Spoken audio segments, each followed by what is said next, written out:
ಜನಸಾಮಾನ್ಯರಿಗೆ metro bus ticket ದರ ಏರಿಕೆಯ ಬರೆ. ದಿನೇ ದಿನೇ ಬೆಲೆ ಹೆಚ್ಚಿಸುವ ಮಧ್ಯೆ ಕರೆಂಟ್ ಬಿಲ್, ನೀರಿನ ಬಿಲ್ ಏರಿಕೆಯ ಶಾಕ್.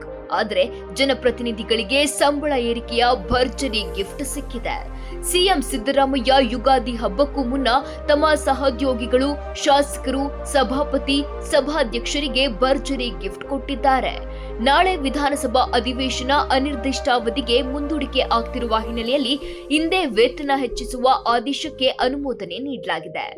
ಸಿಎಂ ವೇತನ 75,000ದಿಂದ 1,50,000ಕ್ಕೆ, ಸಚಿವರ ವೇತನ 60,000ದಿಂದ 1,25,000ಕ್ಕೆ, ಶಾಸಕರ ವೇತನ 40,000ದಿಂದ 80,000ಕ್ಕೆ, ಕ್ಷೇತ್ರ ಪ್ರವಾಸ ಭತ್ಯೆಯನ್ನ 60,000ದಿಂದ 80,000ಕ್ಕೆ, ರೈಲು, ವಿಮಾನ ಟಿಕೆಟ್ಗೆ ವಾರ್ಷಿಕ 3.5 ಲಕ್ಷ, ಸಿಎಂ ಸಚಿವರ ಆತಿಥ್ಯ ಭತ್ಯೆ 4.5 ಲಕ್ಷದಿಂದ 5 ಲಕ್ಷಕ್ಕೆ ಏರಿಕೆಯಾಗಿದೆ.